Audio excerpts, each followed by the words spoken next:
నమస్తే అందరికీ welcome back to my channel D and R kitchen. ఈరోజు మన కిచెన్లో చేపల పులుసు అంటే ఇట్లుండాలి. అంటే పులుసు చిక్కగా ముక్క గట్టిగా అన్నంలోకి ఒకే ఒక్క ముద్ద తింటే ఇంకో ముద్ద ఆగదు.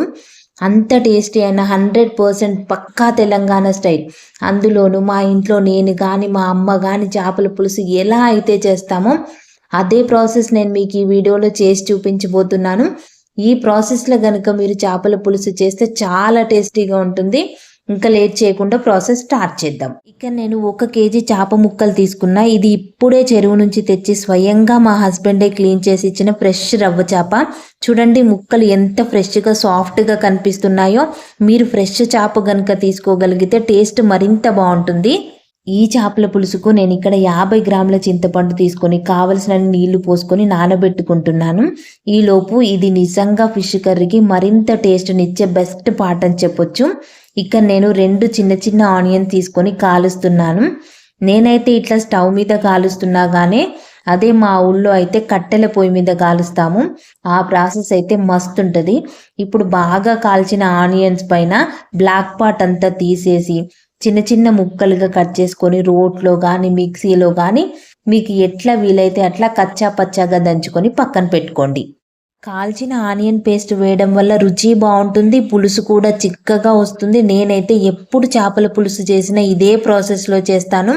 మీరు కూడా ఇలా చేసి చూడండి. మీ చేతి చేపల పులుసుకి అసలు వంక పెట్టడానికి ఉండదు, అంత టేస్టీగా కుదురుతుంది. ఇప్పుడు చింతపండు బాగా నానిపోయింది.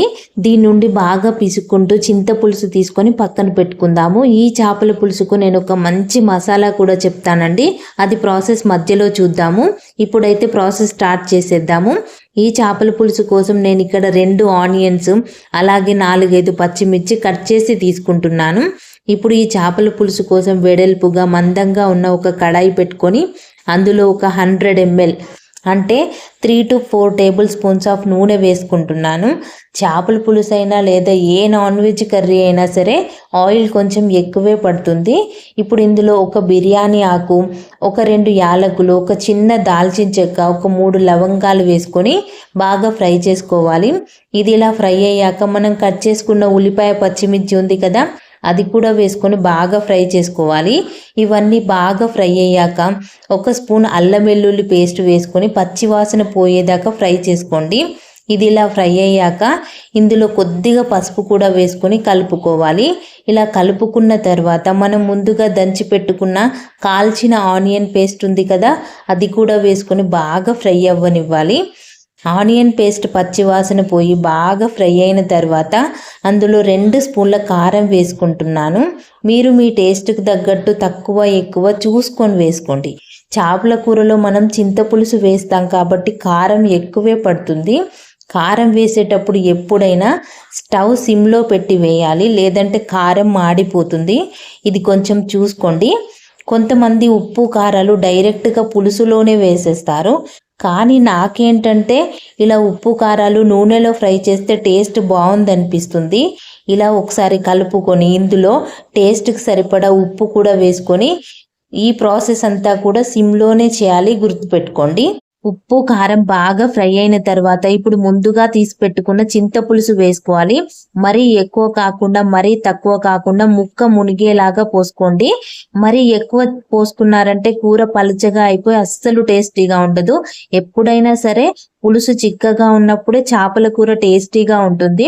ఇలా చింతపులుసు మసిలి ఒక పొంగు వస్తున్నప్పుడు మనం శుభ్రంగా కడిగి పెట్టుకున్న చేప ముక్కలు ఉన్నాయి కదా, అవి వేసుకోవాలి. ఇలా ఒకదాని తర్వాత ఒకటి వేసుకొని ఇలా మంచిగా స్ప్రెడ్ చేసుకొని మూత పెట్టుకొని 10 నిమిషాలు మీడియం ఫ్లేమ్లో ఉడికించుకోండి.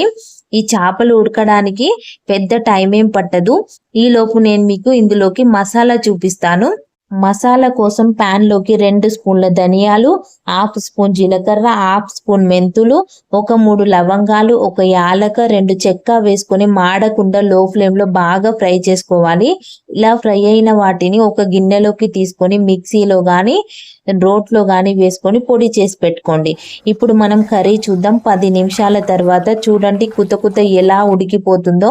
ఈ టైంలో మంచి స్మెల్ కూడా వస్తుంది. ఇప్పుడు దీన్ని స్పూన్తో కదపకుండా ఇక్కడ చూపిస్తున్నట్టు కడాయి అంచులు పట్టుకొని బాగా కదుపుకోవాలి.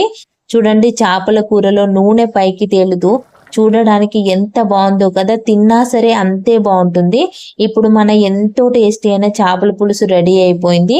ఫైనల్ గా ఇందులో కొద్దిగా కొత్తిమీర, దాంతో పాటు మనం ముందుగా రెడీ చేసుకున్న మసాలా ఉంది కదా, మసాలా కూడా వేసుకొని మరొకసారి బాగా కుదుపుకోవాలి. అయినా సరే మీకు మసాలా కలవలేదు అనిపిస్తే ఇక్కడ చూపిస్తున్నట్టు ఒక స్పూన్ తో కొంచెం అలా టచ్ చేసుకుంటూ మిక్స్ చేసుకోండి. అంతే, చేపల పులుసు చిక్కగా ముక్కకు ఉప్పు కారం పట్టి కలర్ఫుల్ గా చూడగానే తినాలనిపిస్తుంది కదా. ఎప్పుడైనా చేపల పులుసును వెంటనే వేడి మీద కాకుండా కొంచెం ఆగి సర్వ్ చేసుకోండి, చాలా టేస్టీగా ఉంటుంది. ఇది రెగ్యులర్ గా నేను చేసే చేపల పులుసు ప్రాసెస్. వేడి వేడి అన్నంలో ఈ చేపల పులుసు వేసుకొని తింటే అబ్బా టేస్టే వేరు. మీరు కూడా ఈ ప్రాసెస్ లో ఒకసారి ట్రై చేయండి. మీకు ఈ వీడియో నచ్చితే గనక తప్పకుండా లైక్ చేయండి. ఇలాంటి మంచి మంచి రెసిపీస్ కోసం మన డిఎన్ఆర్ ఛానల్ ని సబ్స్క్రైబ్ చేసుకోవడం మాత్రం అస్సలు మర్చిపోకండి. మరొక రెసిపీతో మళ్ళీ కలుద్దాం.